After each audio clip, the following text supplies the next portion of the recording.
Cause of his sadness was revealed.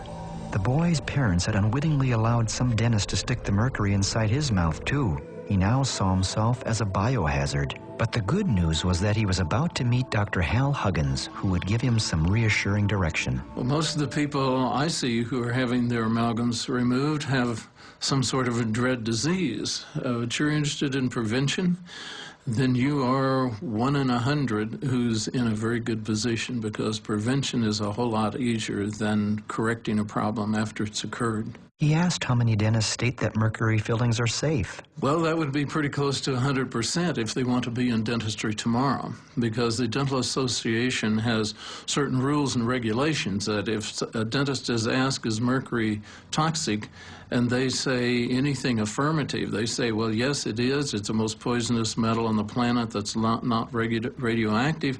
They're going to lose their license and be selling used cars the next day. So what they believe and what they can say, two different things. Then he wanted to know which dentists know how to remove fillings properly.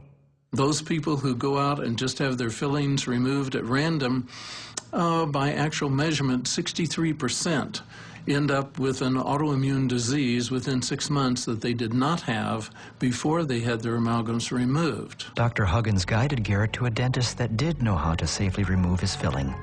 The boy remembered a question he had asked Dr. Huggins about retaliation for speaking out. Yes, there have been a number of cases of retaliation. The first thing they did was put up an enormous amount of money to see to it my license was removed for refusing to place amalgam, for refusing to do root canals on patients, and writing a book they didn't like. There have been personal things that have been done against me and my family, which destroyed the family. The rest of it destroyed the business. They've destroyed everything I had except the mortgage on my home. And for some reason or other, they did not want that.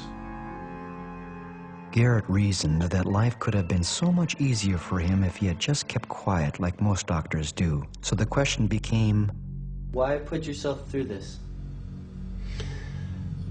When you have seen the people that I have seen, and you see that their life just has a few minutes, a few hours before it runs out, and you see that that can be turned around, and you see that years later these people do have a life, that's the payment that I get. That's why I keep doing what I'm doing. It was a refreshing ideological position that reminded Garrett of Dr. Gerson, but it still is David and Goliath.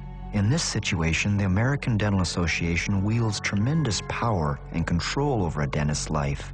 And the dentist that performed the procedure of proper filling removal on Garrett was terrified of his identity being captured for this movie. Documents had to be signed, which meant that I was personally liable to him for the ruining of his career and income if I did film his face.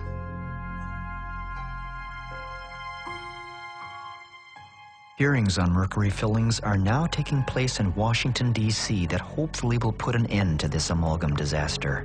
It is estimated that there is 1,000 tons of mercury in the fillings of Americans at the moment. Incredibly, the FDA has never conducted an environmental assessment of the use of dental mercury amalgam as prescribed by law. It is very important for the Orthodox people to keep patients from coming to alternative treatments because they work. People have been so brainwashed for so long. But what could possibly be worse than dental health? Certainly food additives couldn't be that bad. MSG is a tremendously damaging chemical. Monosodium glutamate is actually, it turns off the switch in your brain that says, I've had enough to eat. The problem with MSG, though, it's an excitotoxin. And just what is an excitotoxin? There are thousands of studies and enough papers on the subject to fill a small library. The evidence has accumulated and then accumulated some more.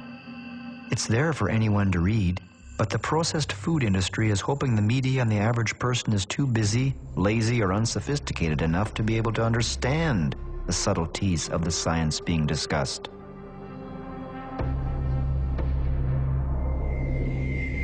But just in case the average layperson does show a bit of curiosity about the dangers of flavor enhancers like MSG, the food industry has smartly printed little rack cards and brochures to give us, defending their crisp position. Garrett met with food experts Jack and Adrian Samuels of Truth in Labeling. The subject of glutamic acid is very, very complex, and consequently many games can be played to try to convince people that it is safe. They removed monosodium glutamate from many of their products and replaced monosodium glutamate with other ingredients that gave the consumer no clue to the presence of the reactive component of monosodium glutamate.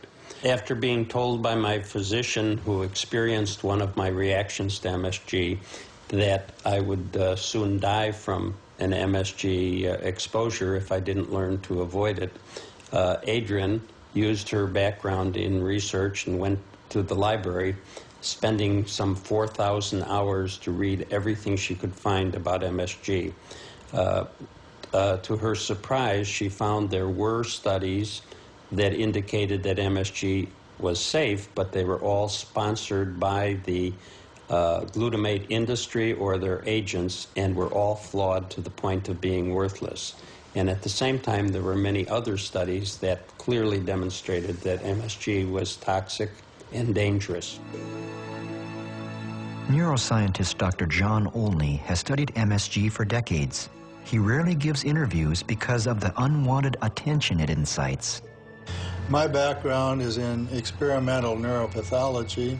I conducted a study of monosodium glutamate and its toxicity potential for infant animals, and I found that glutamate destroys nerve cells in the developing infant animals' brains. I could understand his shyness about appearing on camera because he has played a key role in the incriminating evidence against the processed food industry for several years. His findings are shocking to people, especially to parents of young children. But when traveling away from home, the question then becomes for Garrett, what do you eat? At his home in Alaska, or visiting the Gerson family, his diet was virtually devoid of any processed food. It takes a little extra work to seek out delicious organic produce and/or restaurants.